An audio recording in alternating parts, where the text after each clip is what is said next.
दोस्तों, जैसा कि आप सभी को मालूम होगा कि 30 दिसंबर 2006 को अमेरिका ने सद्दाम हुसैन को फांसी पर चढ़ा दिया था। तब से लेकर सद्दाम हुसैन का मकबरा हमेशा से विवादों में रहा है, क्योंकि बहुत से लोगों का यह मानना है कि सद्दाम हुसैन को जिस कब्र में दफनाया गया था, आज उनकी बॉडी उस कब्र में मौजूद ही नहीं है। उनकी बॉडी को बहुत पहले ही निकाला जा चुका है। आज की इस वीडियो में हम आपको इसी के बारे में बताने वाले हैं कि आखिर सद्दाम हुसैन की कब्र को कब और किसने खोला। और जब सद्दाम हुसैन की कब्र को खोला गया तो उस वक्त अल्लाह का ऐसा क्या मोजिजा हुआ कि जिसे देखकर वहां पर मौजूद अमेरिकी यहूदी भी अल्लाहु अकबर कहने लगे। और यही नहीं, इस बारे में जानकर यकीनन आप भी हैरान रह जाओगे। इसलिए आज का यह वीडियो आप सभी के लिए बहुत खास है। आप इसको आखिर तक जरूर देखें। और सबसे पहले, अगर आप भी अल्लाह की कुदरत को मानते हैं और अल्लाह पर भरोसा रखते हैं तो आप इस वीडियो को दिल से एक लाइक जरूर कर दें और मेहरबानी करके इसे शेयर भी कर दें ताकि और भी लोगों के पास में यह वीडियो पहुंच जाए। तो चलिए दोस्तों, शुरू करते हैं। दोस्तों, इस दुनिया में लगभग 57 मुस्लिम देश मौजूद हैं और इन सभी देशों की जमीन पर वक्त वक्त पर बहुत सारे बड़े छोटे, अच्छे और बुरे हर तरह के लीडर पैदा होते रहे हैं। मगर अगर बात करें पिछले 50 से 60 सालों की, तो इस पूरे दौर में पूरी मुस्लिम दुनिया में जिस मुस्लिम लीडर ने सबसे ज्यादा शोहरत, सबसे ज्यादा ताकत हासिल की है, वह कोई और नहीं बल्कि सद्दाम हुसैन है। वही सद्दाम हुसैन कि जिन्होंने एक लंबे वक्त तक इराक देश पर राज किया था। इस दौर में सद्दाम हुसैन न सिर्फ इराक के सबसे ताकतवर नेता थे, बल्कि दुनिया के भी सबसे ताकतवर नेताओं की लिस्ट में उनका नाम टॉप पर आया करता था। शोहरत के मामले में भी उस दौर में शायद ही कोई एक ऐसा नेता था जो उनको टक्कर देता। मगर फिर अमेरिका की तरफ से उनके ऊपर बहुत बड़े बड़े इल्जामात लगाना शुरू कर दिए गए, जिसके नतीजे में पहले जंग हुई और फिर बाद में सद्दाम हुसैन की गिरफ्तारी हुई और आखिरकार 30 दिसंबर 2006 को उनको फांसी के फंदे पर चढ़ा दिया गया। दोस्तों, हैरानी की बात यह है कि सद्दाम हुसैन को जिस दिन फांसी दी गई थी, इस्लामिक कैलेंडर के मुताबिक उस दिन जिल-हिज्जा की 10 तारीख थी, यानी कि वही तारीख जिस दिन मुसलमान ईद मनाते हैं। वह ईद जिसमें मुसलमानों के यहां कुर्बानी दी जाती है। इसके अलावा एक हैरान करने वाली बात यह भी है कि सद्दाम हुसैन की फांसी शायद इतिहास की वह इकलौती ऐसी फांसी थी कि जिसकी वीडियो को पूरी दुनिया में दिखाया गया था, यानी जिसकी फांसी की पूरी प्रोसेस को पूरी दुनिया ने अपनी आंखों से देखा था। हर इंसान सद्दाम हुसैन की फांसी को उस दौर में अपने मोबाइल या अपने टीवी की स्क्रीन पर देख रहा था। आपको बताते चलें कि जब सद्दाम हुसैन को फांसी से पहले जेल में कैद किया गया तो उनकी हिफाजत के लिए उनके ऊपर 12 स्पेशल कमांडो को तैनात किया गया था। यह वह 12 विशेष कमांडो थे जिनको बहुत सारी फौजों से सेलेक्ट किया गया था। ये सारे के सारे अपने डिपार्टमेंट के एक्सपर्ट्स माने जाते थे। मगर हैरानी की बात यह है कि जिन स्पेशल कमांडो को सद्दाम हुसैन की हिफाजत के लिए रखा गया था, वो कमांडोज खुद सद्दाम हुसैन के दोस्त बन गए थे। इन्हीं 12 सिपाहियों में से एक सिपाही ने सद्दाम हुसैन की मौत के बाद उनके ऊपर एक किताब भी लिखी, जिस किताब के अंदर ऐसे ऐसे खुलासे किए गए जिससे पूरी दुनिया हैरान रह गई, क्योंकि इस किताब में सद्दाम हुसैन के बारे में वह सारी चीजें लिखी गई थीं जिनसे पूरी दुनिया बेखबर थी।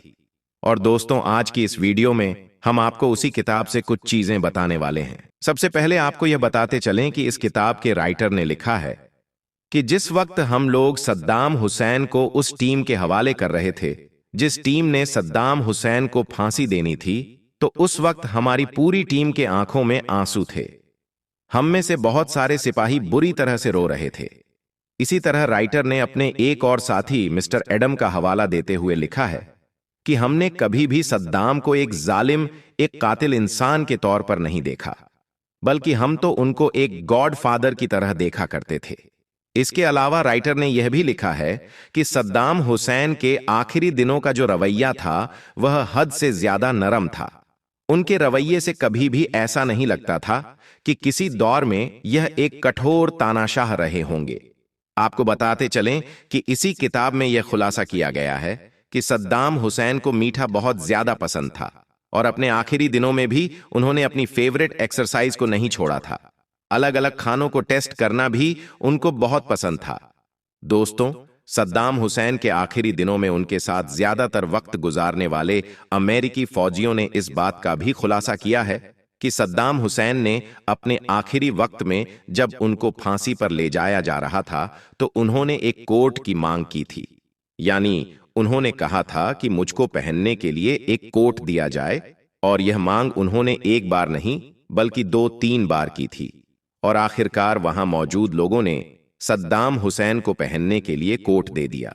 जब उनसे यह सवाल किया गया कि वह आखिरी वक्त में यह कोट क्यों पहनना चाहते हैं, तो सद्दाम हुसैन ने यह जवाब दिया था, क्योंकि आज बहुत ज्यादा सर्दी पड़ रही है। हो सकता है कि जब मुझे फांसी के फंदे पर लटकाया जाए तो सर्दी की वजह से मेरा जिस्म कांपने लगे, और इसको देखकर मेरी कौम यानी इराक के लोग यह ना समझें कि उनका लीडर मौत के डर से कांप रहा है। दोस्तों, सद्दाम हुसैन के आखिरी वक्त में उनके साथ रहने वाले सिपाहियों के मुताबिक वो अपनी जिंदगी के आखिरी वक्त में बहुत ज्यादा सुकून में थे। सुबह उठकर उन्होंने सबसे पहले अपनी पसंद का नाश्ता किया, उसके बाद वजू करके नमाज अदा की। उसके बाद वह अपने बिस्तर पर बैठकर फांसी का टाइम आने का इंतजार करने लगे, और इसी बीच में उन्होंने अपने बिस्तर पर बैठकर कुरान की तिलावत भी शुरू कर दी थी। दोस्तों, सद्दाम हुसैन के साथ रहने वाले सिपाहियों का मानना है कि उस वक्त सद्दाम हुसैन बहुत ज्यादा मुस्कुरा रहे थे, और यकीनन उस वक्त उनकी यह मुस्कुराहट ज्यादा कंफ्यूज कर रही थी, यानी अमेरिकी सैनिकों को और भी ज्यादा सोच में डाल रही थी, क्योंकि उनको हैरानी थी कि आखिर एक इंसान अपनी मौत से चंद लम्हे पहले इतना ज्यादा सुकून और इत्मीनान में कैसे रह सकता है। दोस्तों, फांसी हो जाने के बाद सद्दाम हुसैन की बॉडी को एक फौजी हेलीकॉप्टर की मदद से त्रित शहर के उसी गांव में पहुंचा दिया गया था जिस गांव में सद्दाम हुसैन की पैदाइश हुई थी, और वहां पर ही उनकी बॉडी को दफना दिया गया था, और उसके बाद उसके ऊपर एक मकबरा भी बना दिया गया था। तब से लेकर आज तक लगातार हर साल 28 अप्रैल के दिन यहां पर बहुत सारे लोगों की भीड़ जमा होती है, क्योंकि यह सद्दाम हुसैन की सालगिरह का दिन होता है। इस दिन जमा होने वाले लोगों में बड़े लोगों के साथ साथ स्कूल के छोटे बच्चे भी शामिल होते हैं। हालांकि आपकी नॉलेज के लिए यह बताते चलें कि सद्दाम हुसैन का मकबरा भी हमेशा से ही विवादों में रहा है, क्योंकि इसके बारे में इराक के ज्यादातर लोगों का यही मानना है कि अब सद्दाम हुसैन के मकबरे में उनकी बॉडी मौजूद नहीं है, यानी उनकी बॉडी को बहुत पहले ही निकाल लिया गया था। अब यह बॉडी उनकी कब्र से किसने निकाली, किस तरह से निकाली, इसके बारे में अलग अलग लोग अलग अलग राय रखते हैं।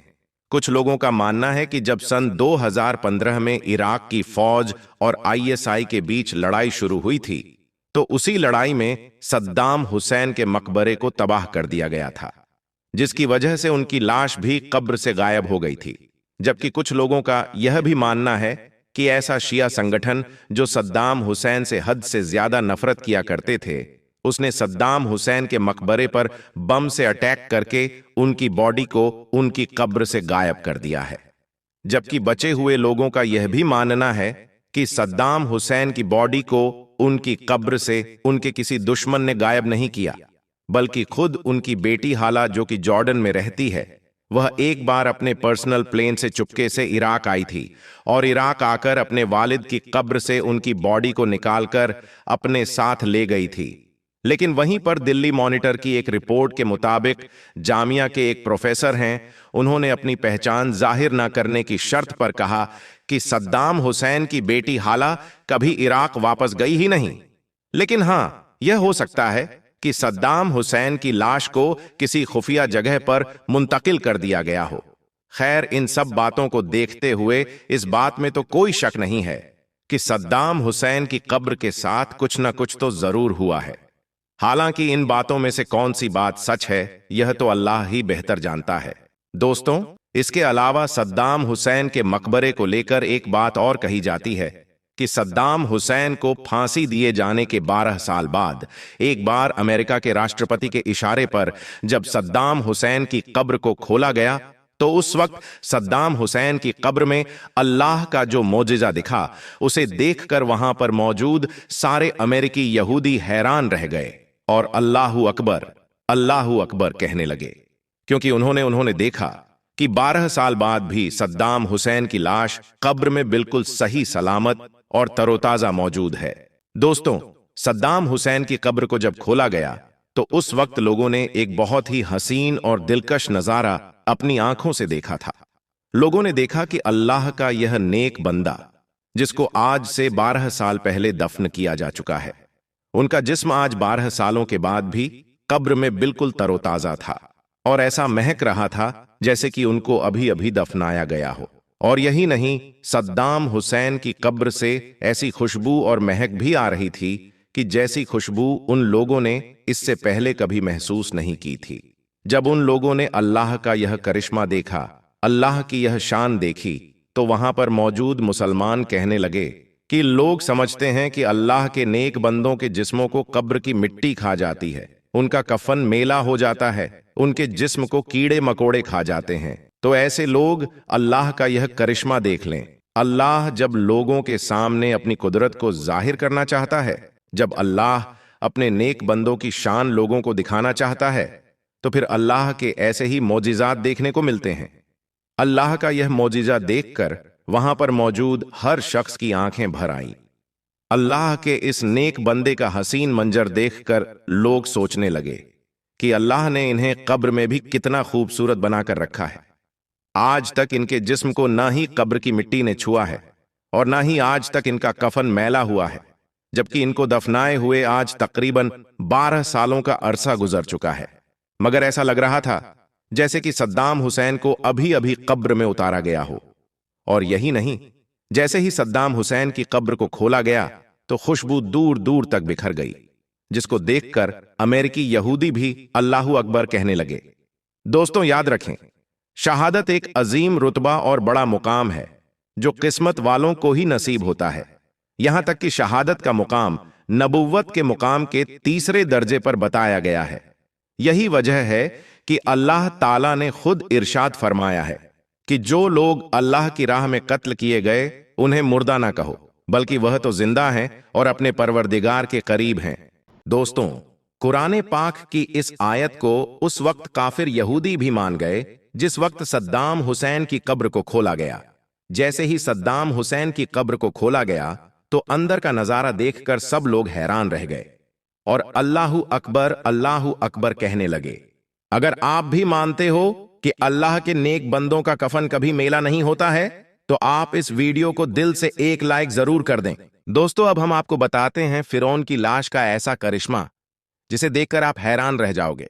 दोस्तों, 3000 साल के बाद फिरौन की लाश के साथ में हुआ अल्लाह का ऐसा करिश्मा जिसे देखकर पूरी दुनिया हैरान रह गई।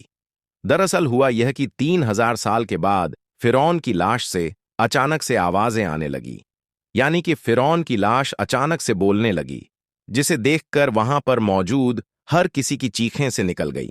लोग अल्लाहू अकबर के नारे लगाते हुए वहां से भाग निकले।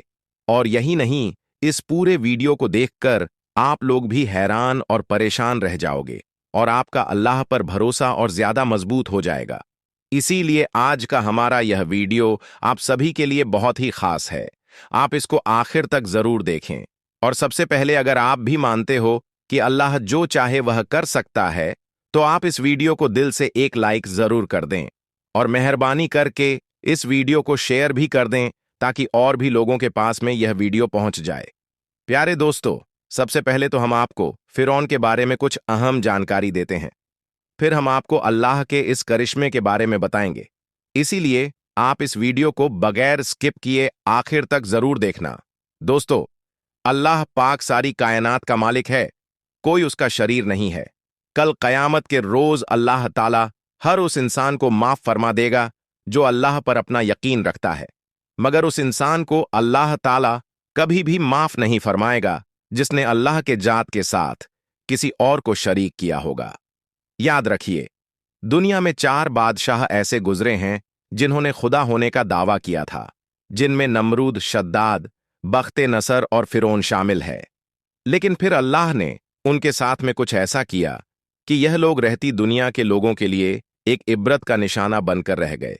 इनमें से एक था फिरौन, जिसकी आज हम बात करेंगे, जिसकी लाश आज 3000 साल गुजर जाने के बाद भी वैसी ही सही सलामत है, और कुरान पाक के फरमान के मुताबिक कयामत तक फिरौन की लाश ऐसे ही मौजूद रहेगी। दोस्तों, कुछ मुद्दत पहले की बात है कि दुनिया का कोई भी इंसान यह नहीं जानता था कि खुदा होने का दावा करने वाले फिरौन की लाश के साथ में क्या हुआ है, यानी कि उसकी लाश कहां पर चली गई और उसके साथ में क्या हुआ होगा। इस बात के बारे में कोई भी नहीं जानता था, लेकिन अल्लाह पाक की किताब तौरात, इंजील और कुरान पाक में भी इसका जिक्र डिटेल से मिलता है, मगर यहूदियों ने कुरान पाक को मानने से इनकार कर दिया था। हम आपको बता दें कि फिरौन का जिक्र अल्लाह ताला ने कुरान पाक में कुछ यूं किया है कि हम फिरौन की लाश को दुनिया के सामने इबरत के लिए महफूज रखेंगे।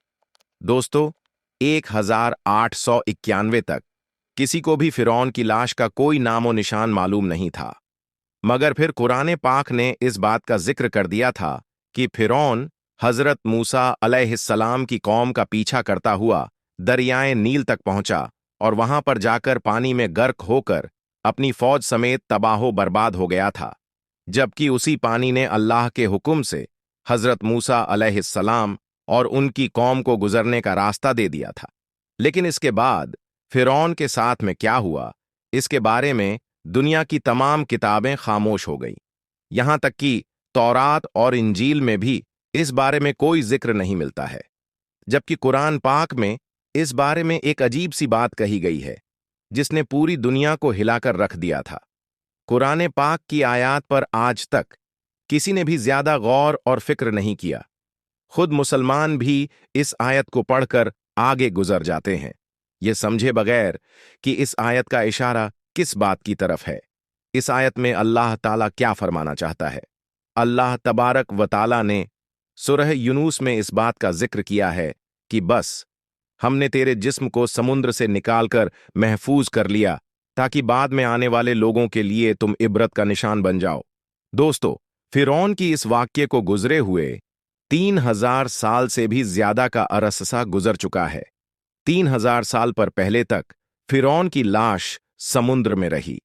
इसके बाद अल्लाह ताला ने दुनिया वालों को दिखाने के लिए कि मेरा कुरान सच्चा है, मेरे प्यारे नबी हजरत मोहम्मद सल्लल्लाहु ताला अलैहि वसल्लम का फरमान सच्चा है, यह दिखाने के लिए अल्लाह ताला ने फिरौन की लाश को समुद्र से बाहर निकालकर फेंक दिया।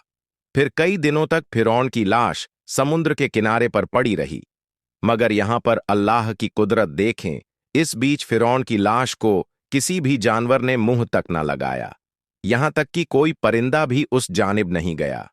लेकिन फिर एक दिन एक मिस्री शख्स भेड़ बकरियों को चरता हुआ उस तरफ चला गया और उसने फिरौन की लाश को समुद्र के किनारे देख लिया। इसीलिए फिर उसने यह खबर मिस्र के वजीर तक पहुंचा दी। इसके बाद फिरौन की लाश को दरबार में लाया गया। फिर उस पर रिसर्च के लिए उसे काहिरा ले जाया गया। वहां पर ले जाकर फिर फिरौन की लाश को जमीन के अंदर दफन कर दिया गया, मगर अल्लाह के हुक्म से जमीन ने भी फिरौन की लाश को बाहर फेंक दिया। फिर उसकी लाश को एक ताबूत में रखा गया और इसके बाद उसे मिस्र के एक म्यूजियम में रख दिया गया। तब से लेकर आज तक, यानी कि 3000 साल गुजर जाने के बाद भी आज भी फिरौन की लाश वैसे ही सही सलामत रखी हुई है, और कुरान पाक के फरमान के मुताबिक कयामत तक फिरौन की लाश ऐसे ही सही सलामत रहकर लोगों के लिए इबरत का निशाना बनी रहेगी, ताकि अपने आप को खुदा कहने वालों का यह हाल देखकर आने वाली नस्ल सबक हासिल करती रहे। कहा जाता है कि फिरौन का सिर और गर्दन का हिस्सा खुला हुआ है, जबकि जिस्म के बाकी हिस्सों को एक पट्टी में लपेट कर रखा गया है, और कहा जाता है कि फिरौन की नाक का सामने वाला हिस्सा गायब है। उसको दरिया के किसी हैवान ने या किसी बड़ी मछली ने खा लिया था। फिर इसकी लाश को दरिया के किनारे फेंक दिया गया था ताकि यह दुनिया वालों के लिए इबरत का निशान बनकर रह जाए। दोस्तों, इसके बाद से फिरौन की लाश वैसे ही रखी हुई है और हजारों साल गुजर जाने के बाद आज भी फिरौन की लाश पर गोश्त वैसे ही तरोताजा मौजूद है। वल्लाहु आलम यह सच है या झूठ है, मगर ऐसा कहा जाता है कि जिस म्यूजियम में फिरौन की लाश रखी हुई है, उस म्यूजियम में चूहे भी छोड़े हुए हैं, जिनको हर साल 15 मार्च के दिन फिरौन की लाश पर छोड़ा जाता है, ताकि वह फिरौन के जिस्म का बढ़ा हुआ जो गोश्त होता है उसे खा ले और वापस फिरौन की बॉडी अपने असल दायरे में आ जाए। इसके बाद फिरौन की लाश की ड्रेसिंग की जाती है और फिर उसको वापस शीशे में बंद कर दिया जाता है। इसके बाद 1 साल तक वैसे ही वह शीशे में बंद रहती है। फिर जब अगले साल 15 मार्च का दिन आता है तो उसे फिर से वापस बाहर निकाला जाता है और उसकी बॉडी पर चूहे छोड़े जाते हैं और फिर वापस ड्रेसिंग करके शीशे में बंद कर दिया जाता है। अल्लाहू अकबर। दोस्तों, यही वजह है कि आज हजारों साल गुजारने के बाद भी फिरौन की लाश सही सलामत है। आज पूरी दुनिया अपनी आंखों से देख रही है कि अल्लाह ने किस तरह से फिरौन की लाश को महफूज करके रखा है। किस तरह से दुनिया भर के लोग फिरौन की लाश को देखने के लिए पहुंच रहे हैं। वह फिरौन जो कभी अपने आप को खुदा कहता था, किस तरह से आज उसकी मम्मी पड़ी हुई है। ये देखने वालों के लिए एक इबरत नहीं है तो फिर क्या है कि हजारों साल गुजर जाने के बाद भी फिरौन की लाश सही सलामत वैसे ही पड़ी हुई है। दोस्तों, नेशनल जियोग्राफी की तरफ से अभी एक ऐसा वीडियो सामने आया है जिसमें देखा जा सकता है कि फिरौन की लाश पर जब किसी बात को लेकर रिसर्च जा रही थी तो उस वक्त अचानक से फिरौन की लाश से कुछ आवाज आने लगी। कहा जा रहा है कि फिरौन की जुबान से जो अल्फाज निकले थे वह इब्रानी जबान के अल्फाज थे, और समझने वालों ने बताया है कि फिरौन की जबान से जो लफ्ज निकले थे उनका मतलब पता नहीं है। कुछ कहते हैं, यानी कि कुछ लोगों का यह कहना है कि फिरौन की लाश अब अल्लाह अल्लाह पुकार रही है। हालांकि कुछ साइंसदानों का यह भी कहना है कि पूरी दुनिया में इस वक्त इब्रानी जबान बोलने वाला कोई आदमी नहीं मिला और ना ही इस भाषा को समझने वाला कोई जाहिरी तौर पर मिलता है। इसीलिए यह नहीं कहा जा सकता है कि फिरौन की लाश से जो अल्फाज निकले हैं, यानी कि फिरौन ने अपनी जबान में कुछ बोला है, उसका असल में क्या मतलब होता है। लेकिन फिरौन की इस वाक्य को देखकर और सुनकर आज गैर मुसलमान भी इस बात को मानने पर मजबूर हो गए हैं कि बेशक अल्लाह का कुरान पाक सच्चा है और अल्लाह के प्यारे नबी हजरत मोहम्मद सल्लल्लाहु अलैहि वसल्लम का हर फरमान सच्चा है। दोस्तों, फिरौन के इस पूरे वाक्य को अल्लाह ताला ने कुरान पाक में कुछ यूं बयान फरमाया है, और हमने बनी इसराइल को दरिया पार करा दिया और फिरौन और उसके लश्कर ने सरकश और जुल्म से उनका पीछा किया। इसीलिए हमने दरिया का पानी चला दिया जिससे वह वहीं पर गर्क होने लगे। हालांकि जब वह गर्क होने लगे तो फिरौन कहने लगा कि मैं इस बात पर अभी ईमान लाता हूं कि अल्लाह के सिवा कोई महबूब नहीं है, अब मैं मुसलमान होना चाहता हूं। तब उससे कहने वाले ने कहा, ऐ फिरौन, तू अब ईमान लाता है, इससे पहले तो तू बड़ा नाफरमान था, तू तो बड़ा फसादी था। आज हम तेरी लाश को हमेशा हमेशा के लिए बचा लेंगे ताकि तू बाद में आने वालों के लिए एक इब्रत का निशान बनकर रह जाए और तुझे देखकर लोग कयामत तक इब्रत हासिल कर सकें। दोस्तों, यही वजह है कि फिरौन की लाश को ना ही दरिया ने अपने अंदर रखा और ना ही जमीन ने अपने अंदर रखा। हजारों साल गुजरने के बाद आज भी उसकी लाश वैसे ही महफूज है और कयामत तक फिरौन की लाश ऐसे ही महफूज रहेगी और लोग इसे देखकर इबरत हासिल करते रहेंगे। लिहाजा दोस्तों, हमें भी गुरूर और तकब्बुर से हमेशा बचकर रहना चाहिए। दोस्तों, ईगो जो होता है वह हमारे अंदर नहीं होना चाहिए।